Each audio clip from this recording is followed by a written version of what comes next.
Doubtnut पर आप पाएं कोटा के बेस्ट और टॉप टीचर्स जैसे NV sir, GB sir, Akanksha ma'am की फ्री वीडियो लेक्चर्स। आज ही डाउनलोड कीजिए डाउटनेट ऐप। हेलो गाइस, तो हम कंटिन्यू करते हैं अपना chapter photosynthesis in higher plants. Okay, last part में यानी कि पार्ट सेकंड में हमने स्टडी करा था कि फोटोसिंथेसिस अपना कहाँ पे अकर करता है। ओके, कौन कौन सी रिएक्शंस होती हैं, light reaction and dark reactions. Okay, और लाइट रिएक्शन के अंदर कौन कौन से कॉम्प्लेक्सेस का इन्वॉल्वमेंट होता है। तो उसके अंदर हमने दो फोटो सिस्टम्स पढ़े थे, photo system 1 and photo system 2। अब यहाँ पे हमें स्टडी करना है इलेक्ट्रॉन ट्रांसपोर्ट के बारे में। ओके, फिर उसके बाद हम देखेंगे स्प्लिटिंग ऑफ वाटर के बारे में, एंड फाइनली फिर हम स्टडी करेंगे अपना cyclic and non cyclic photophosphorylation, और लास्ट होता है अपना इसके अंदर लाइट रिएक्शन के अंदर कीमोस्मोटिक हाइपोथेसिस। इससे हमें पता लगता है कि एटीपी का जनरेशन कैसे होता है। तो देखो, अगर आप एनसीईआरटी से एक बार इसको रीडिंग करेंगे तो थोड़ा सा समझने में कन्फ्यूजन हो जाएगा। ठीक है, तो हम इसको अपनी वे से पढ़ते हैं जिससे आपको हम आसानी से समझ में आ जाए। ओके, तो सबसे पहले हम यहाँ पे स्टडी करेंगे अपना cyclic and non cyclic photophosphorylation. उसके बाद इसी के अंदर हम स्प्लिटिंग ऑफ वाटर देखेंगे कहाँ पे होता है। ओके, इलेक्ट्रॉन ट्रांसपोर्ट चेन देखेंगे वो क्या होता है, और फाइनली कीमोस्मोटिक हाइपोथेसिस देखेंगे। तो देखो, यहाँ पे हमने एक डायग्राम पेस्ट कर रखा है।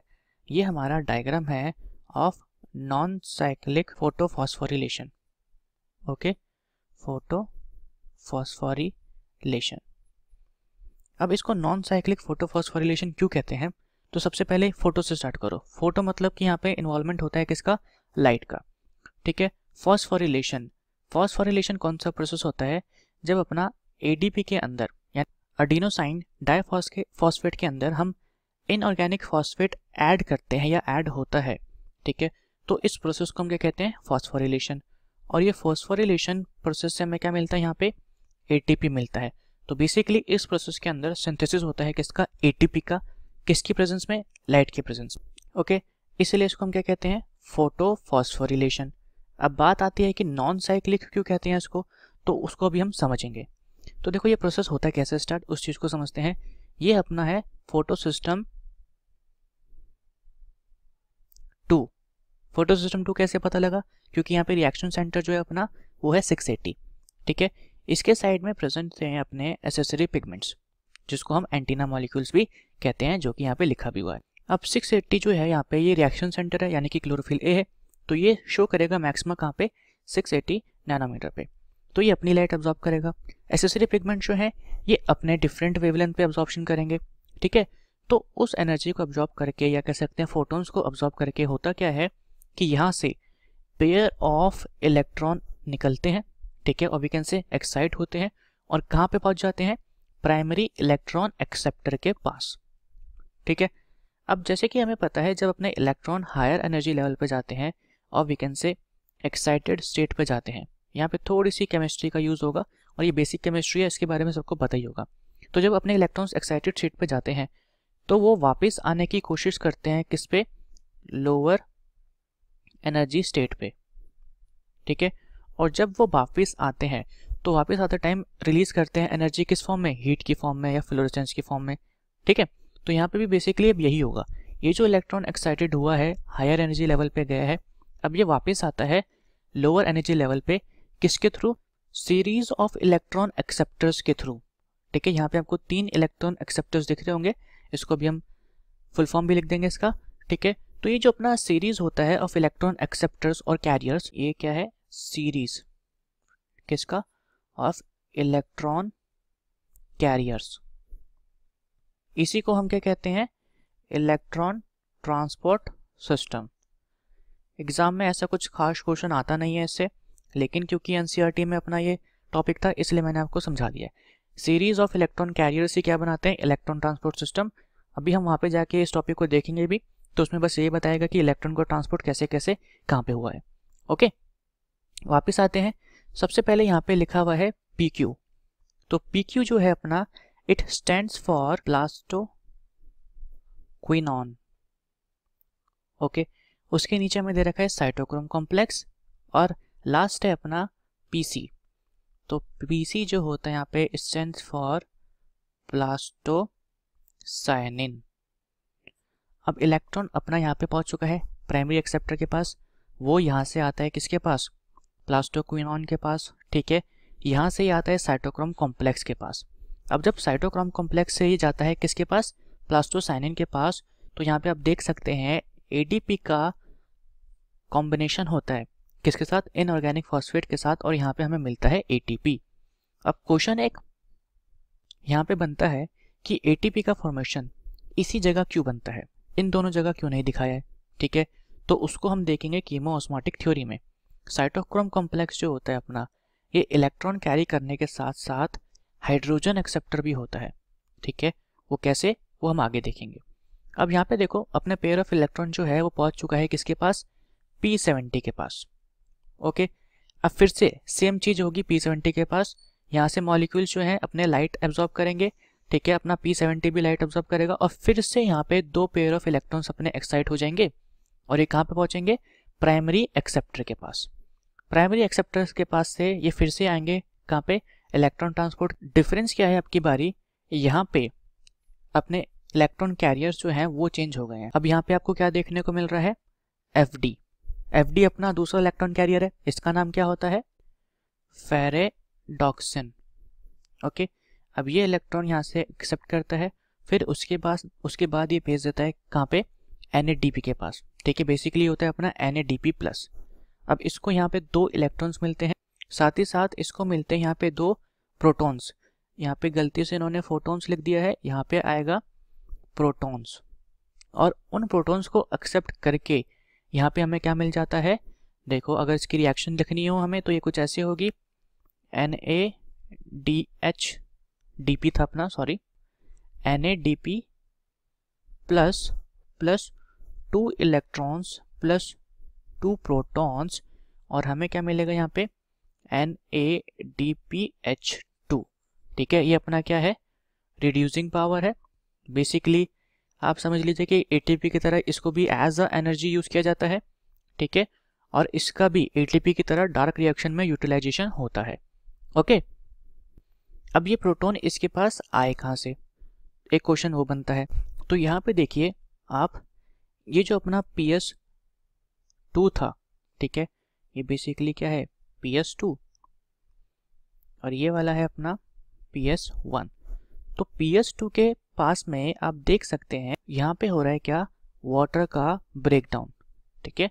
अगर इसको हम थोड़ा सा बड़ा करके रखें तो यहाँ पे हमें क्या मिल रहा है, वाटर से 2 प्रोटॉन्स प्लस 2 इलेक्ट्रॉन्स प्लस एक नेसेंट ऑक्सीजन, या इसको आप लिख सकते हैं क्या, हाफ O, ठीक है। अब ये जो है बेसिकली किसकी प्रेजेंस में होता है, लाइट की प्रेजेंस में होता है, ठीक है। तो ब्रेकडाउन जब होता है, और वी कैन से जब लाइसिस होता है, लाइसिस क्या होता है, अल्टीमेटली ब्रेकडाउन। तो जब लाइसिस होता है वाटर का किसकी प्रेजेंस में, लाइट की प्रेजेंस में, तो उसी को हम क्या कहते हैं, फोटोलाइसिस ऑफ वाटर। अब NCERT में ये भी एक टॉपिक दे रखा था। तो फोटोलाइसिस ऑफ वाटर का क्या फंक्शन है, क्यों ये हो रहा है, उस चीज को हम समझते हैं। अब हमने क्या देखा था कि 680 से 2 इलेक्ट्रॉन जो है अपने वो निकलते हैं, ठीक है, और जाते हैं कहाँ पे, 700 के पास। अब ये इलेक्ट्रॉन्स जो हैं अपने फाइनली NADP+ के पास पहुंच जाते हैं, ठीक है। अब ये इलेक्ट्रॉन्स वापस घूम के 680 के पास नहीं आते। डेट मीन्स कि अल्टीमेटली 680 के पास, या कह सकते हैं जो क्लोरोफिल यहाँ पे प्रेजेंट है उसके पास इलेक्ट्रॉन्स की कमी हो जाएगी। तो उस इलेक्ट्रॉन की कमी को कौन पूरा करे, और वो पूरी कमी करता है अपना वाटर, ठीक है। यहाँ से जो 2 इलेक्ट्रॉन्स निकल रहे हैं ये कहाँ पे जाते हैं, 680, या कह सकते हैं अपने रिएक्शन सेंटर के पास, और वी कैन से क्लोरोफिल के पास, जिससे जो ये इलेक्ट्रॉन बार बार ये निकल रहा है उसका रिप्लेसमेंट होता रहता। दूसरा इसका क्या फंक्शन है कि ये अपना थाइलाकॉइड के ल्यूमन में प्रोटॉन ग्रेडियंट बनाता है। अब प्रोटॉन ग्रेडियंट क्या है, उसका क्या यूज है, उस चीज को हम समझेंगे जब हम साइक्लिक फोटोफॉस्फोरिलेशन कर लेंगे उसको कंप्लीट उसके बाद, ठीक है। अभी देखो यहाँ पे क्या हुआ, हमने इतना समझ लिया कि हाँ भाई यहाँ से अपना इलेक्ट्रॉन जो है वो किसके पास आ गया, 680 के पास आ गया, और ये जो प्रोटॉन्स थे ये कहाँ पे चले गए, ये चले गए NADP+ के पास, और NADPH बन गया, ठीक है। अब आपने एक चीज और नोटिस करी, हमने कहा था अभी अभी कि जो इलेक्ट्रॉन है ये वापस इसके पास नहीं आ रहा, यानी कि 680 के पास वापस नहीं आ रहा। डेट्स वाई इसको क्या कहा गया है, नॉन साइक्लिक फोटोफॉस्फोरिलेशन। तो अब आई गेस ये पूरा नाम क्लियर है। नॉन साइक्लिक क्यों, क्योंकि इलेक्ट्रॉन एक बार निकल जाए तो वो वापस घूम के 680 के पास नहीं आता। Photophosphorylation, photo means light and phosphorylation means formation of ATP. ठीक है, तो लाइट का यूज करके फॉर्मेशन ऑफ एटीपी यहाँ पे होता है, इसलिए इसको हम क्या कहते हैं, नॉन साइक्लिक फोटोफॉस्फोरिलेशन। अब ये टॉपिक अपना वैसे खत्म हो चुका है, लेकिन नॉन साइक्लिक फोटोफॉस्फोरिलेशन के कुछ इंपॉर्टेंट पॉइंट्स हैं जो आपको समझने पड़ेंगे। सबसे पहली बात, इस फॉस्फोरिलेशन में दोनों का इन्वॉल्वमेंट होता है, यानी कि photo system 1 and photo system 2। ठीक है, साथ ही साथ यहाँ पे हमें देखने को मिलता है फोटोलाइसिस ऑफ वाटर। अब जब हम डिफरेंसेस पढ़ रहे थे PS1 में और PS2 में, तो हमने क्या देखा था कि PS2 के साथ एसोसिएटेड होता है फोटोलाइसिस ऑफ वाटर वाला कॉम्प्लेक्स। अब आई गेस आप उस पॉइंट को रिलेट कर सकते हैं कि क्यों होता है। ठीक है, तो अगर आप ये वीडियो पहली बार देख रहे हैं तो आई सजेस्ट कि पीछे वाली वीडियो देखें ताकि कि आप कंसेप्ट्स को रिलेट कर पाएं। ठीक है, क्योंकि PS2 में जो इलेक्ट्रॉन्स की कमी होती है उसको कौन पूरी करता है, ये वाटर कॉम्प्लेक्स। ठीक है, इसलिए PS2 के साथ हमेशा हमें अपना जो वाटर लाइसिस कॉम्प्लेक्स होता है देखने को मिलता है। ये हमें साइक्लिक फोटोफॉस्फोरिलेशन में देखने को नहीं मिलेगा। क्यों? क्योंकि साइक्लिक, अब तो आई गेस साइक्लिक का भी मतलब पता लग चुका होगा आपको कि वहाँ पे इलेक्ट्रॉन जब निकलता है तो पूरा घूम के वापस अपना रिएक्शन सेंटर पे पहुँच जाता है। ठीक है, इसलिए वहाँ पे इलेक्ट्रॉन जो है वो रिप्लेस हो नहीं रहे, वो वापस घूम के वहीं पे आ रहे हैं, तो उनकी ज़रूरत है नहीं वाटर कॉम्प्लेक्स की। दूसरी इंपॉर्टेंट बात कि यहाँ पे अगर आप देखेंगे ध्यान से तो ATP भी बन रहा था और साथ ही साथ NADPH भी बन रहा था। ठीक है, अभी हम देखेंगे साइक्लिक फोटोफॉस्फोरिलेशन तो वहाँ पे सिर्फ ATP बनता है। And last but not the least, non cyclic photophosphorylation को हम Z स्कीम भी कहते हैं। अब Z स्कीम क्यों कहते हैं, तो एक बारी हम वापस डायग्राम पे आते हैं। तो यहाँ पे अगर आप ध्यान से देखेंगे तो जो फ्लो ऑफ इलेक्ट्रॉन हो रहा है, अगर उसकी आप एक लाइन ड्रॉ करेंगे ऐसे, तो कहीं ना कहीं वो किस टाइप का मिल रहा है, Z टाइप का बन रहा है। ठीक है, अब आपको लग रहा होगा कि यार ये तो थोड़ा N टाइप का भी बन ही रहा है, लेकिन अब साइंटिस्ट की अपनी मर्जी थी, उन्होंने Z इसको प्रेफर करा है, इसलिए इसको हम Z स्कीम भी कहते हैं। ओके, अब साइक्लिक फोटोफॉस्फोरिलेशन पे आने से पहले मेरे को एक डायग्राम यहाँ पे और ड्रॉ करके आप लोगों को बताना है। हम एक बार क्या देखेंगे, इनकी लोकेशंस। ठीक है, यहाँ पे मान लो ये अपना थाइलाकॉइड है। ओके, ये इनर मेम्ब्रेन हो गया और वो था अपना आउटर मेम्ब्रेन। तो PS2 जब हम पढ़ रहे थे हमने देखा था कि ये लोकेटेड होता है कहाँ पे, इनर मेम्ब्रेन पे। ओके, और PS1 जो है अपना, ये लोकेटेड होता है आउटर मेम्ब्रेन पे, PS1। ठीक है, अपना वाटर ब्रेकिंग कॉम्प्लेक्स यानी कि जहाँ पे फोटोलाइसिस ऑफ वाटर होता है वो भी लोकेटेड होता है इनर मेम्ब्रेन पे। ठीक है, और इलेक्ट्रॉन ट्रांसपोर्ट सिस्टम अपना प्रेजेंट होता है बीच में, तो इलेक्ट्रॉन्स ऐसे जाते हैं और फिर यहाँ से ट्रांसफ़र होके PS1 के पास पहुँच जाते हैं। अब हमने एक और चीज़ देखी थी कि अपना जो NADPH2 है वो बन रहा था कहाँ पे, मेम्ब्रेन के बाहर। ठीक है, क्या कह सकते हैं, मेम्ब्रेन पे। तो अब ये बाहर क्यों बनता है हमेशा, अंदर क्यों नहीं बनता? ठीक है, या PS1 के आउटर मेम्ब्रेन पे होने का क्या रीज़न है? तो देखो, ये जो ऊपर रिएक्शन हो रही थी जो हमने यहाँ पे लिखी थी ये, ठीक है, कि NADP प्लस जो है अपना 2 इलेक्ट्रॉन्स लेता है, 2 प्रोटॉन्स लेता है और NADPH2 बना देता है। तो इस प्रोसेस के लिए एक एंजाइम का रिक्वायरमेंट होता है जो कि कौन सी है, NADP रिडक्टेस। अब ये जो एंजाइम है ये अपनी प्रेजेंट होती है स्ट्रोमा के अंदर, ना कि थाइलाकॉइड में। इसलिए हमेशा अपना जो PS1 है ये प्रेजेंट होगा कहाँ पे, आउटर मेम्ब्रेन पे, ताकि NADP जब बने अपना तो उसको रिडक्टेस एंजाइम जो है इजीली मिल जाए। ठीक है, और अभी हम देखेंगे कि ये जो अपने प्रोटॉन्स इसके पास गए थे, ठीक है, हाइड्रोजन वाले जो ये प्रोटॉन्स गए थे अपने, ये भी कहाँ से जाते हैं, ये भी स्ट्रोमा से होते जाते हैं, थाइलाकॉइड से नहीं जाते। कहीं आप सोच रहे होंगे कि यहाँ पे फोटोलाइसिस हो रहा है तो यहीं से इसके पास चले जाते हैं, ऐसा नहीं होता। ये हम देखेंगे कीमोस्मोटिक थ्योरी में। तो कॉन्सेप्ट जो है अभी धीरे धीरे करके, देखो थोड़ा सा कॉम्प्लिकेटेड टॉपिक है ये। ठीक है, कॉन्सेप्ट जो है वो धीरे धीरे करके एकदम क्लियर होते रहेंगे। इसके बाद हम आते हैं साइक्लिक फोटोफॉस्फोरिलेशन पे। फिर जैसे ही हम कीमोस्मोटिक पढ़ेंगे वहाँ पे हम एक बार ये चीज़ें फिर से डिस्कस करेंगे तो सारे कॉन्सेप्ट क्लियर हो जाएंगे। तो ये है देखो अपना cyclic photophosphorylation.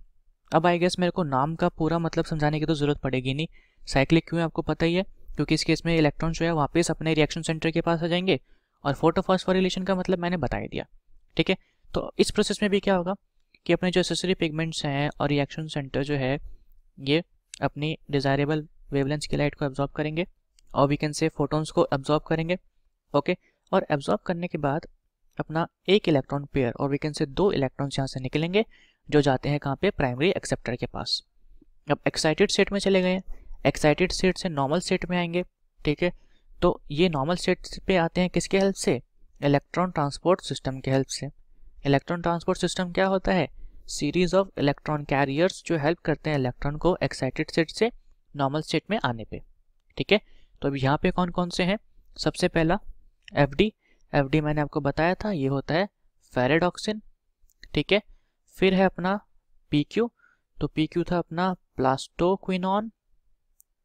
Okay, and last है अपना पीसी, तो पीसी था अपना प्लास्टोसाइनिन। बीच में साइटोक्रोम प्रेजेंट है तो लिखा ही हुआ है। तो इलेक्ट्रॉन जो है वो फिर से एफडी से होता हुआ पीक्यू पे आएगा। ओके, फिर साइटोक्रोम कॉम्प्लेक्स से होता हुआ अपना पीसी पे आएगा एंड पीसी से वापस देखो इलेक्ट्रॉन कहाँ पे आ गया, रिएक्शन सेंटर के पास। और यहाँ पे एटीपी जो है वो 2 जगह बना है, साइटोक्रोम कॉम्प्लेक्स पे और एफडी। और वी कैन से जब एफडी से प्लास्टोक्विनोन पे जब ट्रांसफर होता है यहाँ पे बना है। ठीक है, अपना जो साइक्लिक फोटोफॉस्फोरिलेशन है ये बेसिकली हमें देखने को मिलता है किसके अंदर, बैक्टीरियाज के अंदर। ठीक है, क्यों, क्योंकि यहाँ पे हमें NADPH नहीं मिलता और कहीं ना कहीं डार्क रिएक्शन के लिए NADPH भी बहुत इंपॉर्टेंट है। तो प्रीडोमिनेंट फॉस्फोरिलेशन या कह सकते हैं प्रीडोमिनेंट प्रोसेस जो होती है प्लांट्स के अंदर वो कौन सी होती है, नॉन साइक्लिक। ठीक है, मोर ओवर यहाँ पे फोटो सिस्टम कौन सा है, P700 था, PS1। ओके, अब PS1 का लोकेशन हमने देखा था, ये कहाँ पे प्रेजेंट होता है, स्ट्रोमा लैमेले में। ठीक है, और साथ ही साथ ग्रैना में और वी कैन से थाइलाकोइड्स में भी होता है। डेट मीन्स कि ये प्रोसेस दोनों में कहीं से भी हो सकती है, लेकिन PS2 जो है अपना वो सिर्फ ग्रैना में प्रेजेंट होता है। ओके, तो अपना जो नॉन साइक्लिक फोटोफॉस्फोरिलेशन है वो सिर्फ कहाँ पे होगा, ग्रैना में ही होगा। यहाँ पे हम लिख देते हैं ग्रैना में होता है सिर्फ नॉन साइक्लिक फोटोफॉस्फोरिलेशन। मैं फिर से एक बारी बोल रहा हूँ कि अगर किसी ने प्रीवियस वीडियो नहीं देखा है तो उसको जाके देखिए, वो बहुत इंपॉर्टेंट है, उसके बिना ये समझ नहीं आएगा। ठीक है, तो अभी देखो अब नेक्स्ट जो कॉन्सेप्ट आएगा अपना यानी कि कीमोस्मोटिक हाइपोथेसिस, उसमें हम क्या देखेंगे कि ये जो एटीपी है बेसिकली बन कैसे रहा है। ओके, अभी तो हमने बस क्या दिखा दिया कि एडीपी के साथ इनऑर्गेनिक फॉस्फेट बाइंड करा और हमें एटीपी मिल गया। अब ये प्रोसेस इतना सिंपल नहीं होता। ठीक है, इसके लिए भी कॉम्प्लेक्सेस होते हैं और फिर इसका भी पूरा प्रोसेस होता है। तो अब हम आते हैं कीमोस्मोटिक हाइपोथेसिस पे।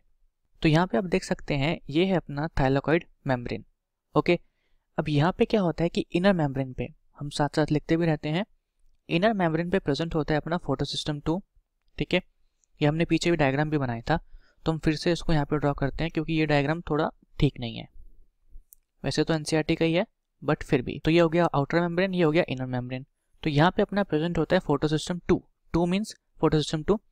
यहाँ पे अपना प्रेजेंट होता है फोटोसिस्टम 1 और बीच में प्रेजेंट होता है अपना electron transport system. Electron transport system पे हम सिर्फ फोकस करेंगे अभी किसके ऊपर, साइटोक्रोम के ऊपर, उसका भी एक रीज़न है। ठीक है, और यहाँ पे हमने बताया था कि यहाँ पे होता है अपना फोटोलाइसिस ऑफ वाटर। ओके, तो अब इस चीज़ को हम समझते हैं, होता क्या है कि अपने जो फोटोलाइसिस ऑफ वाटर यहाँ पे हो रहा है, एक बारी रिएक्शन फिर से लिख देते हैं, क्या था वो, H2O के 2H प्लस 2 इलेक्ट्रॉन्स प्लस में यहाँ पे हमें क्या मिलेगा, ऑक्सीजन, और वी कैन से हाफ O2। अब ये हाफ O2 दूसरे O के साथ कंबाइन करता है तो हमें क्या मिल जाता है, O2 मिल जाता है। ठीक है, और यही अपना क्या है, बायो प्रोडक्ट है फोटोसिंथेसिस का। ओके, तो अगर किसी को ये समझ नहीं आता कि O2 कैसे बनता है तो आई गेस अब वो भी क्लियर है कि जो फोटोलाइसिस हो रहा है वाटर का, यहाँ पे अपना जो नेसेंट ऑक्सीजन मिलता है ये दूसरे नेसेंट ऑक्सीजन के साथ कंबाइन करता है और हमें O2 मिल जाता है। ठीक है, तो हमें फोकस इस पर नहीं करना, हमें फोकस करना है किसके ऊपर, इस प्रोटोन पे। तो यहाँ पे देखो अब इसकी वजह से, इस प्रोसेस की वजह से जो ल्यूमेन वाला पोर्शन होता है यहाँ पे प्रोटोन का कंसंट्रेशन बढ़ जाता है। ठीक है, और हमने बताया था कि अपना ये जो इलेक्ट्रॉन है ये कहाँ पे जाता है, ये जाता है फोटोसिस्टम 2 के पास, वहाँ के जो इलेक्ट्रॉन गए थे उसको रिप्लेस करने। ओके, तो अब जब हम इलेक्ट्रॉन जो अपने मूव करते हैं फोटोसिस्टम 1 से ETS के पास यानी कि इलेक्ट्रॉन ट्रांसपोर्ट सिस्टम के पास, तो बीच में हमें मिलता है साइटोक्रोम। अब साइटोक्रोम के 2 फंक्शंस होते हैं। क्या फंक्शन है, एक तो ये इलेक्ट्रॉन कैरी करता है, ठीक है, फ्रॉम प्लास्टोक्विनॉन टू प्लास्टोसाइनिन। दूसरा इसका क्या फंक्शन है कि ये स्ट्रोमा से ट्रांसपोर्ट करता है प्रोटॉन्स को, कहाँ पे, ल्यूमन के अंदर।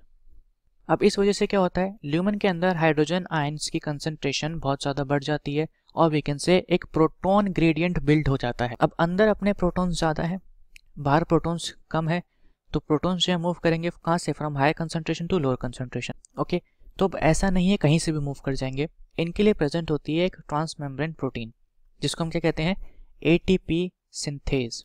अब इसके दो कंपोनेंट्स होते हैं, F0। F0 क्या करता है, ये फैसिलिटेटेड डिफ्यूजन करवाता है किसका, ऑफ प्रोटॉन्स का। और F1 जो होता है इसका मेनली फंक्शन क्या है, ये सिंथेसिस करवाता है और वी कैन से कंबाइन करता है ADP को किसके साथ, इनऑर्गेनिक फॉस्फेट के साथ, और यहाँ पे क्या मिलता है हमें, ATP। तो जैसे ये प्रोटॉन ग्रेडियंट्स का फैसिलिटेड डिफ्यूजन होता है फ्रॉम ल्यूमन टू स्ट्रोमा, तो कुछ एनर्जी रिलीज होती है, ठीक है। उस एनर्जी को ATP सिंथेसिस जो है यूज कर लेता है इनऑर्गेनिक फॉस्फेट को ADP के साथ बाइंड करने में, तो ऐसे बनते हैं अपने ATP, ठीक है। तो फाइनली आई गेस अब कॉन्सेप्ट थोड़े रिलेट हो पा रहे होंगे, जो हमने देखा था कि नॉन साइक्लिक में और साइक्लिक में अपना ATP बन रहा था वो कैसे बन रहा था, ठीक है। और वाई अपना फोटोसिस्टम 2 इनर मेम्ब्रेन पे होता है और फोटोसिस्टम 1 जो है वो आउटर मेम्ब्रेन पे होता है। साथ ही साथ हमने देखा था कि NADPH जो है अपना ये बनता है कहाँ पे, स्ट्रोमा की साइड या स्ट्रोमा में, क्योंकि एक तो इसकी एंजाइम कौन सी, NADP रिडक्टेस, ये प्रेजेंट होती है कहाँ पे, स्ट्रोमा के अंदर।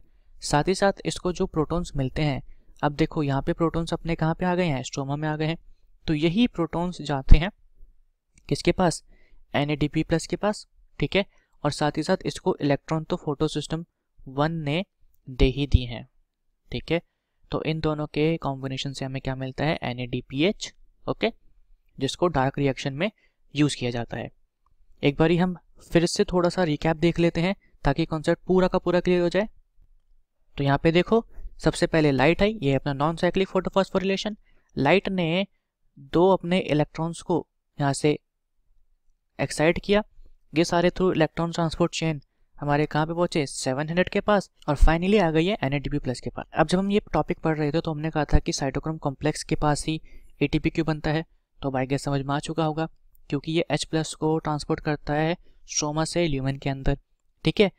और फिर हमने बोला था कि NADP+ के पास प्रोटॉन्स जो हैं वो जाते हैं कहाँ से, स्ट्रोमा से जाते हैं, ना कि ल्यूमन से, ठीक है। तो अब आई गेस वो भी पता लग गया हो कि यहाँ पे कैसे जाते हैं। ओके, नीचे आते हैं, फिर ये वाला कॉन्सेप्ट जो था NADP रिडक्टेज वाला, हमने देखा था इसकी एंजाइम जो है स्ट्रोमा में प्रेजेंट होती है, इसलिए ये जो प्रोसेस है आउटर मेम्ब्रेन ऑफ थाइलाकॉइड पे होता है, ओके।